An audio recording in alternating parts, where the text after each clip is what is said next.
What is up, everyone? Happy New Year. Now that we're all collectively staring down the barrel of another new calendar year, I thought it'd be a good time to take a look backwards at some of the games I played last year. Specifically the games I played for the new series I started last year called The Good, The Bad, The Game Boy. I put out 8 videos in that series last year, which means there are a total of 24 games that I covered, and I thought I would take a look back at my top 5 favorites and my bottom 5 least favorite games. And we're gonna go in descending order, starting with my favorite game and obviously ending with my least favorite. No script this time, just kind of shoot from the hip on this. Now, my number 1 game should probably come as no surprise to some people. I've said many times that this is my favorite game on the Game Boy, and also one of my favorite games of all time, and that would be Gargo Quest. Now, there's not much I could say about this game that I didn't say in the video. I would say that it was a genius move on Capcom's part to, instead of trying to port Ghosts and Goblins to the Game Boy, to make a brand new game from the ground up, and thus start a whole new series, which unfortunately only lasted 3 games. Now, I say unfortunately only because I would like to have more Gargo Quest games to play, but in reality I didn't actually like any of the other games in the series other than this first one. Gargo Quest 2 was a pretty uninspired just remake of this first game, and I didn't really like Demon's Crest all that much. I thought it was kind of overrated. That being said, they're all pretty good games. I don't know why Capcom hasn't returned to the well at least once since the Super Nintendo days. Maybe one of these days they'll give us another game, unlikely. But even if that day never comes, I'm still happy enough with this game that I still count it as a net positive. Now, my second game is the most recent Game Boy game that I played, and that would be Ghostbusters 2. I was really surprised by this one. I figured it would be good because it was made by HAL, and HAL generally makes pretty good games, but I didn't expect to like it as much as I did. It just struck that perfect balance of having gameplay that was extremely simple and yet deep enough to actually hold your interest all the way through the game. I'm not totally in love with the movie that this game was based on. It would have been cool to actually have like a standalone Ghostbusters game that wasn't tied to either one of the movies, but I think they did a pretty good job with the source material that they had, far better than the NES game, which I didn't really like that much. I still haven't played the Famicom version of Ghostbusters 2, but that is on my list.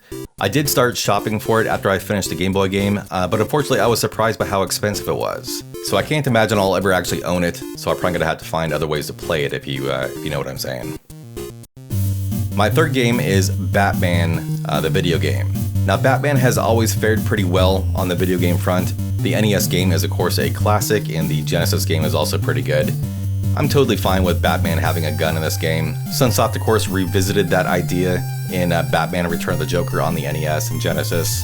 I would still say that Batman on the NES is probably my favorite retro Batman game, but Batman on the Game Boy is probably the most fun of all the Batman games that I played. My number 4 is Teenage Mutant Ninja Turtles Fall of the Foot Clan. Now, this was the first Game Boy game that I had on the Game Boy outside of Tetris, of course, and this kind of landed right in that sweet spot when I was still pretty well obsessed with Ninja Turtles as a kid, and I've continued to love this game over the years. Now, someone in the comments for this video compared Fall of the Foot Clan to Kung Fu, which I actually think is a pretty astute comparison.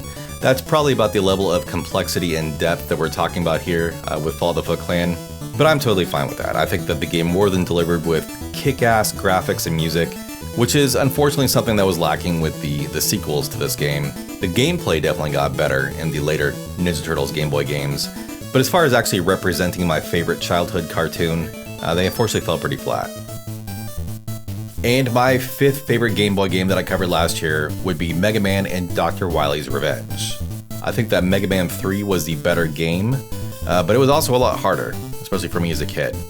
As much as I wanted to beat Mega Man 3 over and over again, I couldn't. I think I only beat that game maybe 2 or 3 times as a kid, and it was like pulling teeth every single time.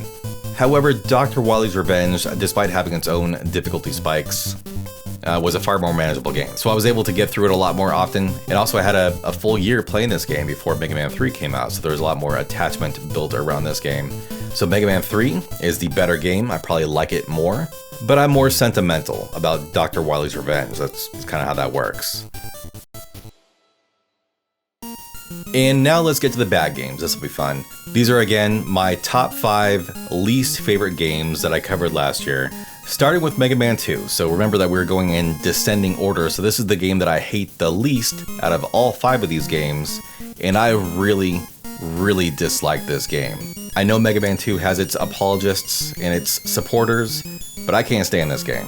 It's an incredibly easy game. I think I actually beat it on the car ride home from the store when I originally bought this game. But at the same time, I don't think I really played it that much as a kid because I disliked it that much. I just could not get past the ugly graphics and I'm just gonna say it's bad music, especially compared to the music from Mega Man 2 and 3 that this game was based on. I really don't know what they were thinking. Now this game actually came out within just a few months of Dr. Wily's Revenge. I don't really know how long it actually took them back in the day to develop a Game Boy game from the ground up, so I have to assume that there was some overlap there. Obviously I don't know for sure, but I think that Capcom might have realized that they were a little late bringing Mega Man to the Game Boy, so they wanted to get out as many games as quickly as they could. So it's possible that they might have actually had 2 developers working in tandem, and then whoever made the better game would get the series from there on out. And I don't know, that's just a theory. But Minakuchi Engineering made the better game with Dr. Wily's Revenge, so thank God they actually took the series over after Mega Man 2. If Mega Man 3 had ended up like Mega Man 2, I can't imagine that I would have been interested in any other Game Boy Mega Man games after that. Alright, my number 2 worst Game Boy game, Toxic Crusaders. I already knew that the NES version of Toxic Crusaders was terrible, and I honestly expected that the Game Boy version would be just as bad. And to its credit, it wasn't. It wasn't as terrible as the NES game. I think the worst and most realistic complaint I have about Toxic Crusaders on the Game Boy is that it was just excruciatingly generic. It was not fun or interesting to play in the least. However, it did kind of make me interested in the Toxic Crusaders cartoon, so I did kind of leave that experience with a lot more warm fuzzies about the Toxic Crusaders series than I expected to have. I'd love to actually have the cartoon series on DVD one day. I don't know if I'll ever actually pull the trigger on that, but that doesn't change the fact that the Game Boy game was pretty bad. I do not recommend playing it, and I don't know if you looked on eBay, but this game is laughably expensive. Like, I can't believe how much this game is going for right now. I kind of have to wonder, if someone actually dropped $300 to $400 on this game, would they play it and think that that was money well spent? I'd love to know. In my number 3 worst Game Boy game from last year, Superman. And I did not have fun with this one at all. Now, I played this game pretty early last year. I think it was like March or April when I played through it. And at the time, it was the worst game that I played. It was the worst game that I actually played through.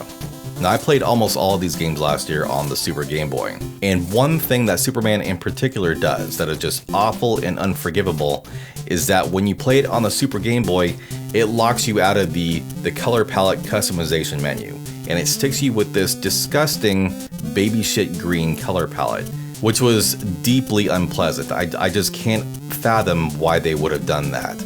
Now, I also said at the time that I had a suspicion that Superman would end up not being the worst game that I ever played on the Game Boy. And for better or worse, I was right. My next game is Tasmania Story. This is a terrible game. However, in the right context, it would almost be acceptable as like a mini game or something that was included in a larger collection of games. Like if you put like Mario characters in this game, I don't think it would have felt out of place in one of the Game & Watch galleries that they had on the Game Boy. That's about the level of gameplay that we're talking about here. And that itself leads to my other major complaint with this game.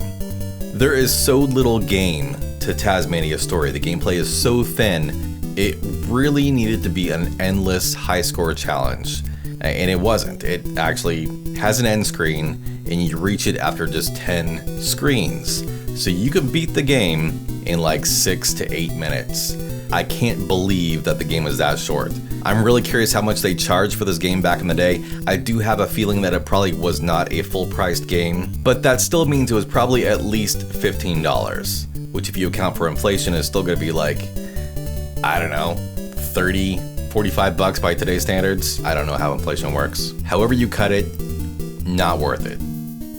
Now, coming out of September, if you had told me that by the end of the year, I would end up playing a Game Boy game that I liked less than Superman or Tasmania Story, I would have told you that you didn't know what you're talking about. That was impossible. So I guess I have to reluctantly thank Casper for teaching me that I cannot think in absolutes like that.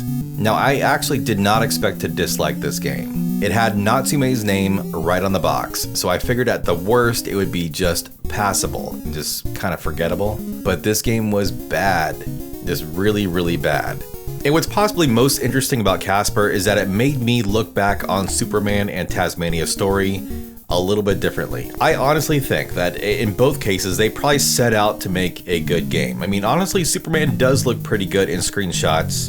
And you know, for Tasmania Story, the gameplay didn't really click for me, but I'm sure that someone believed in that game. I think they actually, in both cases, tried to make good games. They just failed. You clearly cannot say the same thing about Casper. There's something definitely a lot more cynical about Casper than there is about the other 4 games that I just talked about. I do not believe for a second that they were trying to do anything other than capitalize on a semi-popular movie. That being said, I wish I had rewatched the movie before I made the video, because as a teenager I did not like it. I thought it was a stupid movie. However, during the Halloween season, I sat down with my youngest son and we watched that movie, and we both thoroughly enjoyed it. I think it actually holds up very well. So clearly I was just too cool for school when I was a teenager, and now I know better. So Casper is actually a pretty good movie with just a shit game attached to it. This was kind of my first foray into the trashy licensed games in the Game Boy library, and there are still a lot of licensed games on the Game Boy that I haven't even touched yet. So as bad as these 5 games were, I still don't believe that I've reached the bottom of the barrel yet. So I guess we'll see what kind of games I end up playing in 2024. But that is it from me. Once again, Happy New Year. I hope we all have a great 2024. I'm Mr. Matthews. Goodbye.